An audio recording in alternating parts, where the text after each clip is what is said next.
Paris, research shows Black and brown-led nonprofits receive less funding than their white counterparts.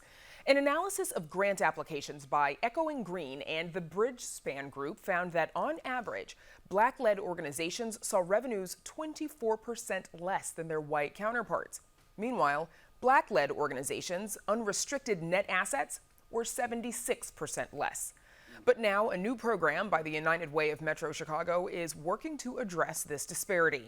Joining us to discuss the program and the impact inequitable funding can have are Sean Garrett, CEO and president of United Way of Metro Chicago; EDWIN Martinez, co-founder of Centro Sanar, also an equity fund recipient that provides free mental health resources to residents on the Southwest Side; and Messiah EQUIANO, executive director of Shy Rise, an equity fund recipient that works to share positive stories in Chicago. Gentlemen, welcome to Chicago Tonight. So let's talk a little bit about this program. It will provide support to the organizations in three ways.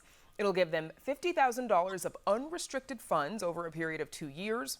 Leaders will also receive support from DePaul's nonprofit management program, and they'll be connected with corporate partners and foundation leaders.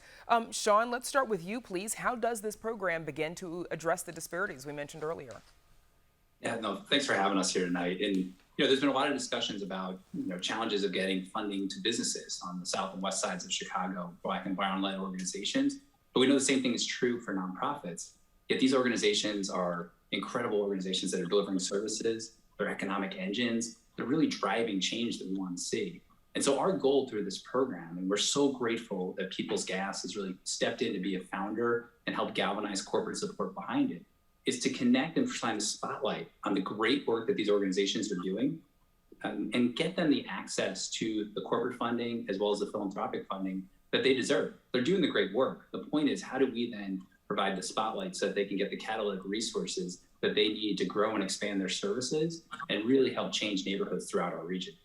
Messiah, your organization, Shy Rise, it is part of this grant program. Briefly tell us about Shy Rise and the impact that you have on the communities you serve. First off, thank you for having us. Sean, thank you all for your support and the United Way.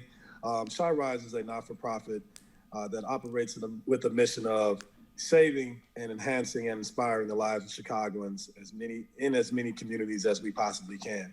We've done that through mentorship programs, through scholarships, through life-changing media productions, through block parties, any and every way we possibly can, from the south to the west side, even to the north side, as many locations as we can in Chicago to inspire Chicago's residents and turn the horrific term of Chirac around and make it forever Shy Rise. That's our goal. Yeah, and as you were speaking, we were looking at a few photos of some kids with face painting at what I believe to be some of those block parties that you mentioned. EDWIN, Centro Sanar is also a part of this grant program. So briefly tell us about the work that you do and the impact that you've had. You started in March 2020. Yeah, we started right in the middle of the pandemic, actually, right when it started. So mental health has been exacerbated, especially during the pandemic, right? But we've been dealing with the pandemic before the pandemic, which is, violence throughout the city of Chicago. So Centro Sanar fits a niche within providing free, culturally tuned, high-quality mental health services within community-based settings. So we're really tapping into addressing access to mental health resources, especially on the Southwest side, given the systemic disinvestment that's been occurring as well. So within this short period of time, being volunteers to being able to hire 9 staff, we've been able to, especially within this year, we've been able to provide 243 individuals on the Southwest side mental health services for free and invest within our staff as well. So providing dialectical behavioral therapy, EMDR, trauma somatic therapy services for folks that have complex trauma, which is the majority of the population that we see. Absolutely. Sean, has United Way seen disparities in its own philanthropic investments? We have. We started this process by first looking at our own funding. And, our funding, while more diverse of a portfolio than the stats that were referenced, wasn't where it needed to be. And so we took the steps right away to listen to our partners. We have what we call neighborhood networks in 6 neighborhoods in the city and 4 in the suburbs. These are community-based networks and coalitions that really are the eyes and ears of a community. And we asked them, who's doing great work in this community? And they were the ones who nominated the 10 organizations that are part of this initial cohort. And it really comes from the community. It's listening to the community and saying, how do we take our resources and invest in these kinds of leaders to make sure that we're having a different outcome in the future. Messiah, what are some of the challenges that you faced when it comes to accessing funding for the work you do? One, just being a part of the community, the knowers of opportunities. I think that's huge, just to even know that opportunities are out there and they exist. And then two, I mean, I am a professional writer. I'm a playwright, filmmaker, screenwriter.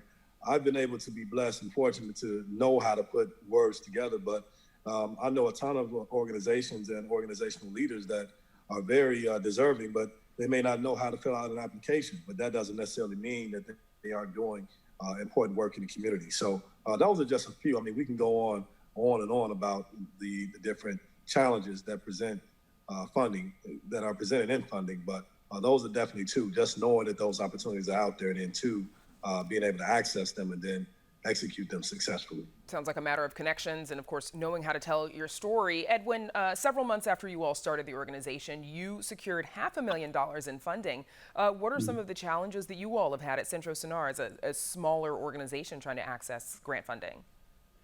Yeah, as I thought to piggyback off of Messiah as well, like the issues around access. So some of the biggest issues that we have is and this is why we were really excited to have United Way, especially with the unrestricted funding, is to be able to compete with larger organizations regarding larger grants. So a good portion of our money, our budget, is based on reimbursements. As small nonprofits, being able to expend money or have money to be able to pay staff and be reimbursed afterwards, either monthly or quarterly, is a big expense and big tall ask for smaller nonprofits. So being able to compete but also access and retain that funding through reimbursements is a huge support for us as well. That's been one of the major challenges as far as Centro Sanar as well. And Sean, what can foundations, philanthropists, what should they be doing to help eliminate some of these barriers and diversify the organizations that they fund? So the good thing here in Chicago is there's a lot of discussion about this topic, and there's a number of great organizations that are really looking about what they can do differently. You know, People's Gas stepping up and saying, we want to be a part of this. A number of other companies have said, we want to be a part of it. But the thing we keep encouraging people to do is to listen to the community. The community knows who is serving them. The neighborhoods and the leaders in neighborhoods are telling you, these are the folks we trust, and here's who we work with. And we have seen that over the last 18 months in the pandemic, how important hyper-local, community-based neighborhood organizations can be, and the impact that they can have. And so what we really encourage everyone to do is come to the table. Come to the table and listen, come to the table and learn about these incredible organizations. We plan on using our spotlight to be able to ensure that they get this attention, but we encourage others to do the same exact thing. Okay, and I'm sure more to come as we watch organizations like Centro Sanar and Shy Rise and others continue to grow. Thanks to our guests, Sean Garrett, Messiah EQUIANO, and Edwin Martinez for joining us. Thank you. Thank you for having us.